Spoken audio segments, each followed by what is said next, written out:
Scoperta dalla polizia una banda di albanesi responsabili di 66 colpi in abitazione tra il Pordenonese e il Trevigiano, 2 milioni di euro razziati, nel bottino dei predoni anche lingotti d'oro. Sta bene il neonato trovato abbandonato in una borsa a Rosolina, scattata una vera e propria corsa solidale per adottare il piccolo, commuove la lettera dell'infermiera che per prima l'ha preso in braccio. 10.000 persone ieri a Vittorio Veneto per la festa della liberazione con il capo dello Stato, polemiche per il discorso di Zaia oscurato dai cronisti durante la diretta nazionale. Intanto alcuni sindaci di centrodestra nei loro comuni sono tolti la fascia durante Bella Ciao. 16 anni uccise il padre con un colpo di fucile, condannato a 10 anni il ragazzo oggi 18enne di Selvazzano che si è sempre difeso parlando di uno scherzo finito male. Fogli di via e sorveglianza speciale, i primi provvedimenti per la baby gang che ha terrorizzato il centro storico di Venezia e terraferma delle ultime settimane, ma le indagini proseguono. È morto nella notte Mario Tremonti, il sindaco di Lorenzago di Cadore, vinto da una lunga malattia. Era stato lui a ricevere Giovanni Paolo II nel 1987 nel paese diventato meta dei pontefici. Abbiamo incontrato il proprietario di Aaron, il cane che ha rischiato di morire trafitto da una freccia nel Padovano. Ora Tobia Pastrello ha ricevuto minacce ai nostri microfoni, confida di avere terrore che glielo portino via. Telespettatori di Antenna 3, buongiorno e ben ritrovati. La prima edizione dei nostri telegiornali si apre con la cronaca di una vasta operazione della squadra mobile di Pordenone che in queste ore ha portato a sgominare una banda di cittadini albanesi ritenuti responsabili dagli investigatori di ben 66 colpi in ville e abitazioni tra il Pordenonese e il Trevigiano. In pochi mesi un bottino razziato di oltre 2 milioni di euro. Hanno messo a segno almeno 66 colpi fra le province di Treviso e Pordenone. 3 albanesi sono stati fermati dalla polizia. Si tratta di una banda pericolosa specializzata in furti in ville ed abitazioni del nord-est. Tutti reati commessi dall'inizio del periodo natalizio ad oggi. Accertati in circa 2 milioni di euro gli illeciti introiti tra denaro, contante, gioielli, orologi, ma anche lingotti in oro. Non solo, ma la banda aveva la disponibilità di pistole e munizioni, malviventi pronti ad utilizzarle nel corso dei raid serali e notturni nelle abitazioni. Gli investigatori hanno inoltre individuato un flusso di beni illeciti trasferiti verso l'Albania con reinvestimento e riciclaggio in quello Stato. Buona parte dei gioielli trovati dagli uomini della squadra mobile di Pordenone sono stati già restituiti ai legittimi proprietari per un valore di centinaia di migliaia di euro. Beni riconosciuti dalle vittime dei furti. Le indagini continuano per accertare se la banda possa essere responsabile anche di reati predatori in altre province. Caro Giorgio, l'altra notte non ho chiuso occhio pensando a te. Io posso raccontarti in che modo sei entrato nella mia vita perché so già che non ne uscirai mai più. Ti terrei, ma so che sarai forte. Solo una parte della commovente lettera scritta da Giorgia Cavallaro, l'infermiera che componeva il team dell'ambulanza e che per prima ha preso tra le braccia il piccolo Giorgio, neonato abbandonato in un borsone sportivo davanti al piccolo cimitero di Rosolina. Coccolato da tutto il personale medico ed infermieristico di Rovigo, il piccolo sta bene, mangia ed è sanissimo. Ed è iniziata subito in queste ore una vera corsa tra le famiglie per poterlo adottare. Sono davvero tantissime le persone che in questi 2 giorni hanno contattato l'ULSS Polesana, il comune di Rosolina e anche la parrocchia, offrendo la propria disponibilità ad accoglierlo e a donare vestiti o giochi per il piccolo. Presto il Tribunale per i minorenni di Venezia individuerà la coppia di genitori nell'elenco dei quali già dichiarati idonei cui affidarlo. Intanto le indagini dei carabinieri per trovare la donna proseguono. La mamma potrebbe vivere in paese e a lei si indirizzano anche le parole del parroco Don Lino Mazzocco, che ha detto forse la madre del neonato non può rivolgersi alle istituzioni, questa storia ha messo a nudo la sua difficoltà, la sua fragilità, però potrebbe farlo con qualcuno che le garantisse l'anonimato di cui ha bisogno e io, ha detto il parroco, potrei essere una persona di queste. Non la giudico e non ho mai voluto farlo in questi giorni. L'appello dunque del parroco a questa mamma di farsi avanti. Intanto, come dicevamo, è scattata la corsa solidale per il piccolo Giorgio. Adesso parliamo del Capo dello Stato, il Presidente della Repubblica. Prima però di parlare della sua visita ieri a Vittorio Veneto per la festa della liberazione, per il 25 aprile, una notizia di questa mattina che riguarda anche il Veneto, visto che la battaglia per la legittima difesa è scaturita anche dal Veneto, perché il Presidente della Repubblica ha promulgato la legge sulla legittima difesa, ma contestualmente ha scritto alle Camere per rimarcare che le nuove norme non devono attenuare il ruolo dello Stato. Va preliminarmente sottolineato, ha detto Mattarella, che la nuova normativa non indebolisce né attenua la primaria ed esclusiva responsabilità dello Stato nella tutela della incolumità e della sicurezza dei cittadini, quindi ha voluto rimarcare il ruolo primario delle forze dell'ordine.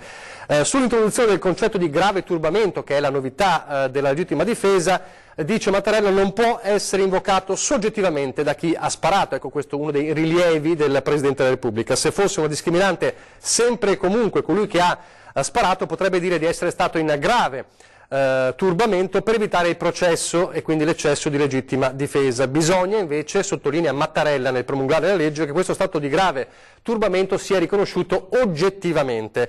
Infine vengono segnalati dal Capo dello Stato 2 errori materiali. Alcune garanzie fornite dalla legge per chi si è avvalso della legittima difesa non vengono estese al di fuori del domicilio, ad esempio se una persona viene aggredita per strada, né al reato di rapina, ben più grave di quello di furto di scippia. Insomma, il Capo dello Stato ha promulgato la legge, ma con alcuni rilievi importanti per quanto riguarda la riforma della legittima difesa. Un Capo dello Stato che, come sappiamo, è stato ieri a Vittorio Veneto, 10.000 persone nella città della Vittoria per accogliere il Capo dello Stato, richiami alla democrazia, alle donne, alla libertà che non può essere barattata per l'ordine e la sicurezza. Non sono mancate le polemiche, lo vedremo dopo il servizio, per i suoi sindaci in altri comuni che si sono tolti la fascia durante Bella Ciao, ma anche le polemiche a Vittorio con l'oscuramento dei cronisti durante la diretta nazionale, durante il discorso del governatore Zaia. Sentiamo.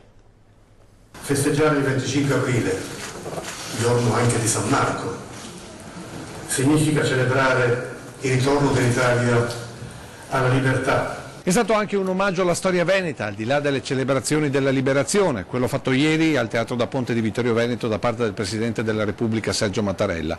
Un omaggio ai veneti rappresentanti dal Presidente Zaia, che ha sottolineato come dopo 75 anni bisogna passare oltre gli schieramenti. La festa della liberazione non deve essere l'occasione per mettere in piedi battaglie tra comunisti e fascisti. Governatore che ha parlato alla sala colma di autorità e di sindaci, ma non alla gente, con il suo discorso coperto dai commenti dei cronisti durante la diretta nazionale, forse preoccupati di possibili derive autonomiste del suo discorso ufficiale. Ho scelto io di non parlarne perché, vista la sacralità dell'evento, visto il fatto che lì davanti a noi in maniera così, come si può dire, virtuale, erano presenti 54.000 partigiani morti, un sacco di civili, 60 milioni di morti con la seconda guerra mondiale, ho pensato che quello che devo dire sulla autonomia l'ho detto direttamente al Presidente, e oggi è la giornata della liberazione, abbiamo parlato di liberazione. E mentre il Capo dello Stato ammoniva facili abdicazioni democratiche, la storia insegna che quando i popoli barattano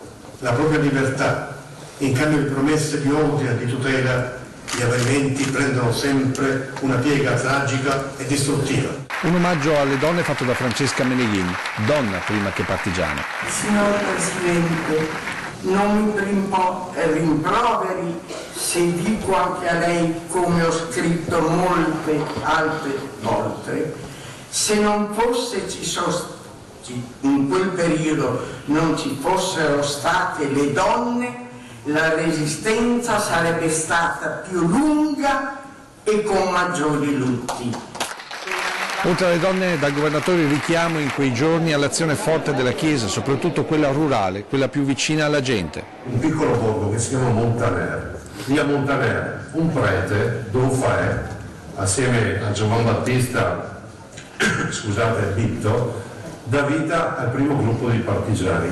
Poi si chiamerà Brigata Vittorio Veneto, poi diventeranno le Brigate, 1300 partigiani che comunque combatteranno nel Cansiglio. Tra i passaggi del Presidente Mattarella, quello per una resistenza che non deve essere solo memoria ma azione quotidiana.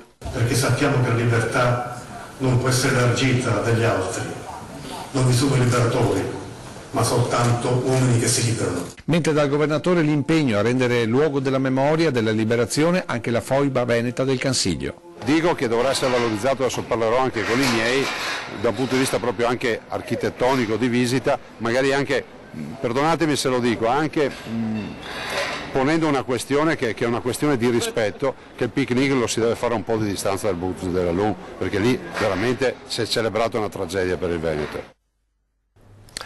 Dicevamo, non sono mancate le polemiche nel corso della giornata, due casi di sindaci che si sono tolti la fascia durante l'intonazione di Bella Ciao a Marconi, il sindaco Matteo Romanello, e a Este, la sindaca Roberta Gallana. Nel corso della cerimonia della festa della liberazione si è tolta la fascia quando alcuni presenti hanno cominciato a intonare Bella Ciao. Dopo aver intimato al gruppo di smettere, il primo cittadino si è tolta la fascia. Tra quelli che hanno intonato Bella Ciao c'era anche l'ex sindaco democratico di Este, Giancarlo Piva.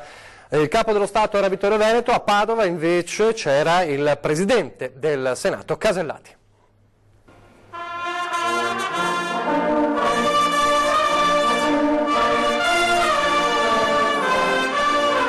Fanfara e inno nazionale per un 25 aprile in pompa magna a Padova. Protagonista il presidente del Senato Maria Elisabetta Alberti Casellati, che ha scelto di trascorrere la festa della liberazione nella sua città.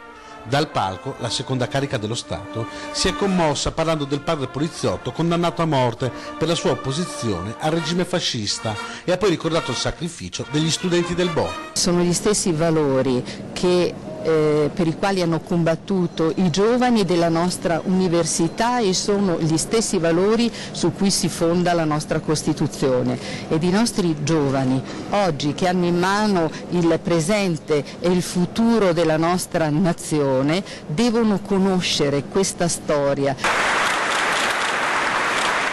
Davanti a Palazzo Moroni, l'onore ai caduti e l'appello alle istituzioni a non polemizzare sull'importanza del ricordo di una festa nazionale che celebra i valori fondanti della nostra democrazia.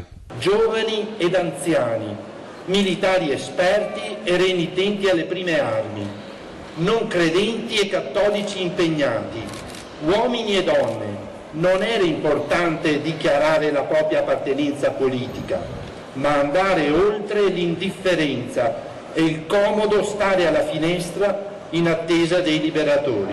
La città di Padova ebbe un ruolo importante durante la Resistenza con la sua università.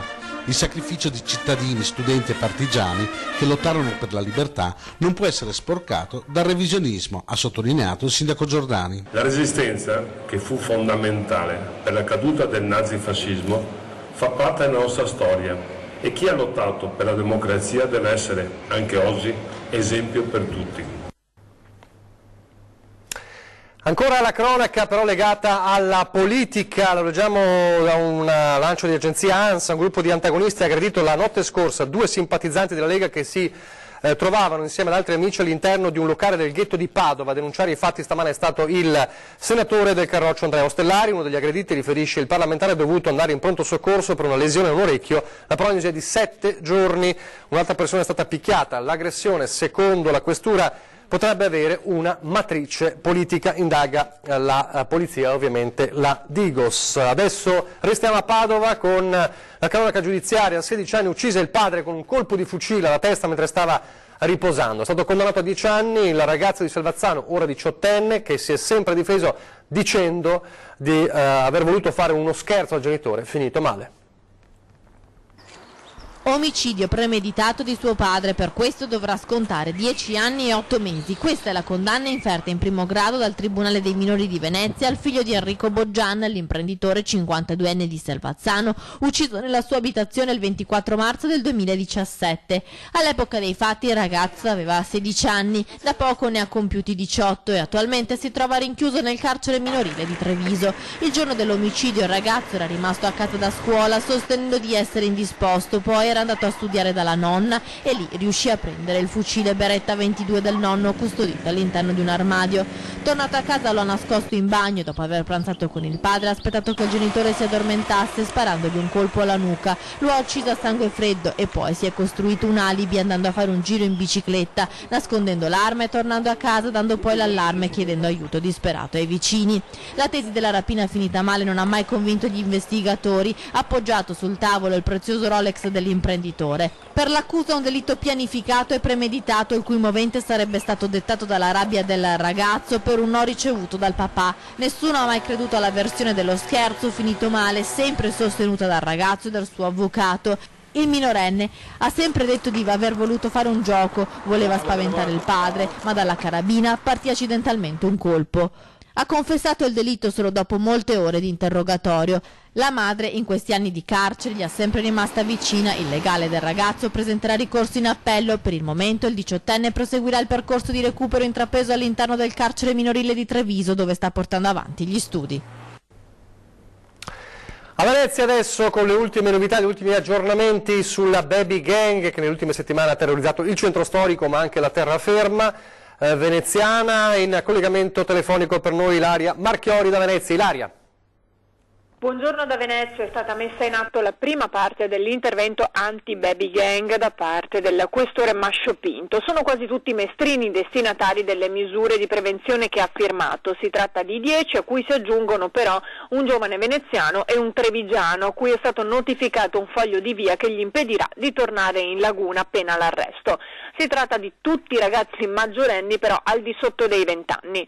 Nel frattempo però proseguono le attività della magistratura su un binario parallelo e i provvedimenti firmati dal questore non rappresentano comunque la chiusura della partita, ma semplicemente una strategia di protezione per poter continuare l'inchiesta limitando i rischi di ulteriori scorribande. Ricordiamo che comunque nell'ultimo mese sono stati numerosi gli episodi messi in atto dalle baby gang tra Venezia e Mestre. E proprio per questo sono stati anche numerosi i commenti sui social, tanto che una buona parte dei cittadini sembra in realtà aver preso con scetticismo questa iniziativa da parte del questore, ritenendo troppo morbida la linea adottata. In poche parole, in molti si aspettavano arresti, denunce, mentre in questo caso sono arrivati solamente degli avvisi orali, foglio di via e comunque una sorveglianza speciale, mentre in molti hanno commentato che ci si aspettava di più. Naturalmente questa non è la conclusione, come abbiamo detto, perché le indagini stanno continuando e questi provvedimenti non rappresentano la chiusura della partita, però al momento questo è quanto è stato fatto. Da Venezia è tutto, restituisco la linea allo studio.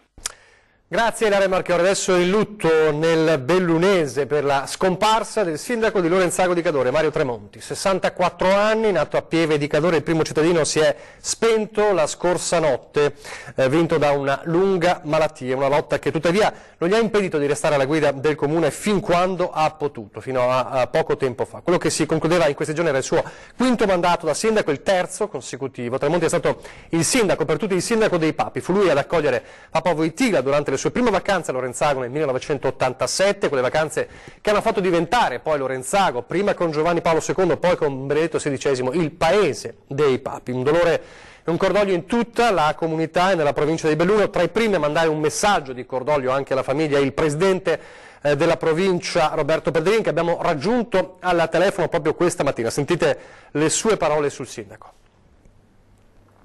Io purtroppo sapevo che era malato da tempo e quindi è stato un percorso anche difficile, di dolore.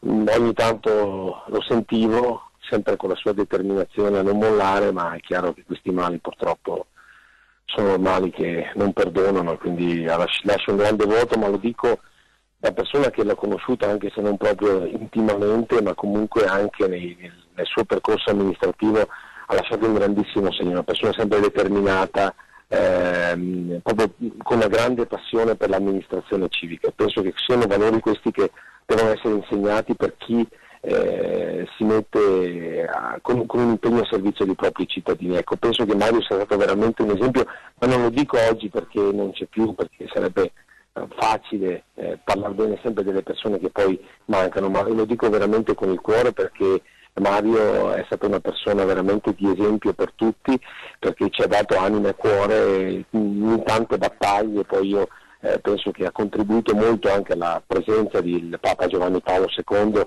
proprio nel suo paese, dove con lui aveva un bellissimo rapporto, e penso che lascerà un vuoto grandissimo in tutta la comunità ovviamente di Lorenzago, ma anche in tutta la provincia di Belluno, perché di amministratori così ce ne vorrebbero tanti.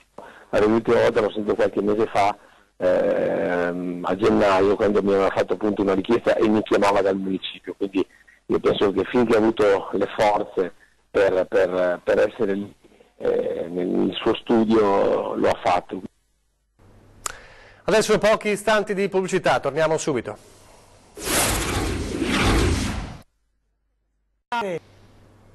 Rieccoci in diretta alla prima edizione del nostro telegiornale. Ripartiamo dalla cronaca. Nel Vicentino una tragedia sfiorata con un'auto finita in un canale. Forse l'ora tarda, nel cuore della notte, mancavano una manciata di minuti alle 4 di giovedì, quando due giovani a bordo della loro BMW non si sono accorti di una curva a gomito lungo via della Siderurgia a Vicenza, finendo dritti nelle acque del fiume Retrone. Sono stati loro stessi usciti dall'auto a lanciare l'allarme. Sul posto sono intervenuti i carabinieri per i rilievi e i vigili del fuoco di Vicenza, con i sommozzatori e anche un'autogru in arrivo da Padova. È stata l'autogru ad agganciare la berlina che la corrente aveva già spostato di 150 metri dal punto di ingresso nel fiume per poi recuperarla. Fatto scalpore nei giorni scorsi la vicenda di Aaron, il cane che ha rischiato di morire trafitto da una freccia. Abbiamo incontrato il padrone del cane, Tobia Pastrello, che vive a Fontaniva con l'animale e che ha ricevuto poi delle minacce. Ai nostri microfoni ha confidato di avere il terrore che glielo portino via. Quanta paura ha avuto quando ha visto Aaron in quelle condizioni? Beh, ci sono rimasto un po' scioccato, diciamo, perché non è una cosa di tutti i giorni, insomma. Anche perché lui è tranquillissimo, si vede che è un cane tranquillissimo? Sì. Non è mai stato aggressivo con nessuno? No, è buonissimo come cane, docile. Ecco, è stato provvidenziale il fatto che voi abbiate chiamato immediatamente il veterinario e l'abbiamo portato lì e subito il veterinario ha estratto la freccia, ha messo i punti e grazie a Dio è salvo. È molto emozionato Tobia Pastrello, il proprietario di Aaron, il meticcio di 1 anno e 4 mesi, protagonista di una storia tremenda, colpito da una freccia al collo il giorno di Pasqua, ve lo abbiamo raccontato, ha rischiato di morire e Tobia ha vissuto momenti di vera angoscia perché c'è un legame fortissimo tra lui e il suo cane, che poche ore dopo l'intervento è più in forma che mai. Il giorno di Pasqua, non penso sia una bella azione quella che è stata fatta, anche perché in un giorno di festa così non è una bella cosa, soprattutto nei confronti di chi non può difendersi. Oltre a questo, a Tobia, che vive a Fontaniva in un camper, sono arrivate delle minacce. Molte persone sono venute a dirmi che me l'avrebbero fatto togliere perché secondo loro non è un posto adeguato.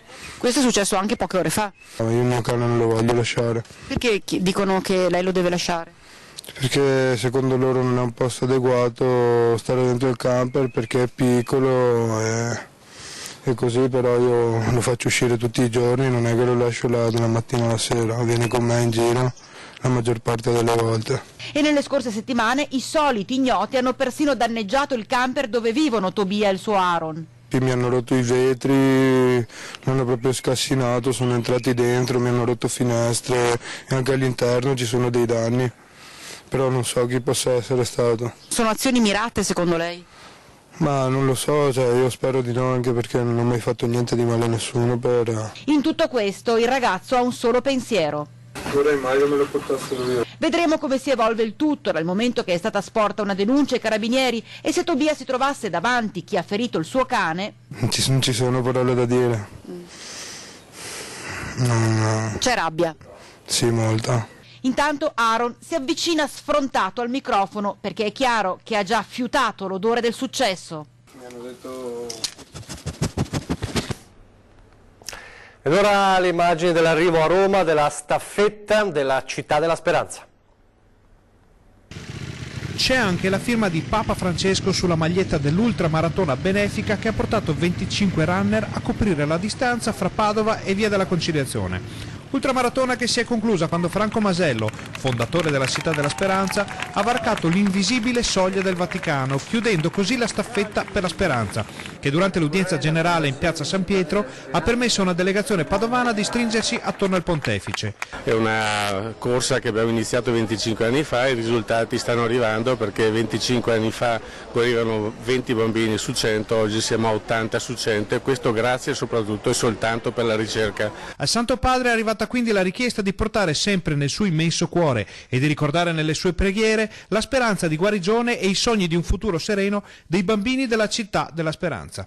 A consegnare il testimone della lunga staffetta a Papa Francesco è stato un bimbo di 4 anni guarito da retinoblastoma che portava con sé i suoi inseparabili dinosauri giocattolo e le lettere di bambini e ragazzi guariti da patologie oncoematologiche o ancora in cura, in un momento d'emozione indescrivibile per chi vi ha partecipato. Dell'ultima tappa della staffetta è stato protagonista anche il comandante della Legione dei Carabinieri del Veneto, il generale di divisione Giuseppe Lagala. Con questo progetto la Città della Speranza ha voluto accendere i riflettori sull'importanza di sostenere la ricerca per guarire le patologie oncoematologiche per le quali ancora non esistono cure efficaci. Per questo motivo la Fondazione finanzia la diagnostica avanzata di leucemie, linfomi e sarcomi per i bambini di tutta Italia. Siamo in chiusura, ore 13, fra pochissimo per parlare, per capire dopo il rogo di Notre Dame, la cui eco è ancora molto forte, quanto sia a rischio il nostro patrimonio storico-architettonico. Ne parliamo con l'architetto Giulio Muratori, padre Federico Lauretta, parroco di Santa Giustina, e il soprintendente dei beni architettonici e culturali di Vicenza, Venezia, Verona e Rovigo, Fabrizio Magani. Aspettiamo i vostri post come sempre sulla pagina Facebook e poi le chiamate in diretta. Poi questa sera 20:10 la politica, tante le novità ovviamente, anche le polemiche per il 25 aprile, ma non solo, la tensione all'interno del governo e le europee. Lo faremo proprio con due candidati alle europee. Avremo Carlo Calenda, capolista del Partito Democratico alle europee, con PD Siamo Europei, e l'ex ministro peraltro dello sviluppo economico, e con lui ci sarà Gian Antonio D'Alè, altro candidato di peso importante della Lega, sempre alle europee. E adesso c'è solo il tempo per le previsioni del tempo. Grazie per averci seguito e arrivederci.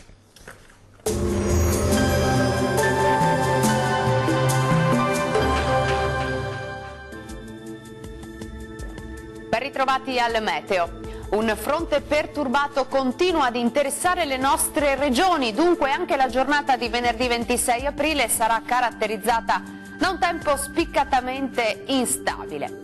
Nel dettaglio, sul Veneto il cielo risulterà molto nuvoloso con piogge sparse ma piuttosto frequenti, localmente anche alternate a qualche schiarita e localmente anche a carattere temporalesco. Andrà via via migliorando in serata. Temperature minime tra 10 e 13 gradi, massime comprese invece tra 17 e 20 gradi. Sarà instabile anche sul Friuli Venezia Giulia, al mattino sarà possibile qualche schiarita soleggiata, col passare delle ore avremo piogge più frequenti, localmente anche di moderata intensità. Temperature minime tra 12 e 14 gradi, massime tra 18 e 20 gradi. Poche novità sul Trentino Alto Adige, anche in questo caso infatti saranno possibili rovesci e temporali piuttosto frequenti, localmente alternati a schiarite. Temperature minime sugli 11 gradi, massime tra 19 e 20 gradi. Bene, dal meteo per ora è tutto, l'aggiornamento per ora termina qui, arrivederci.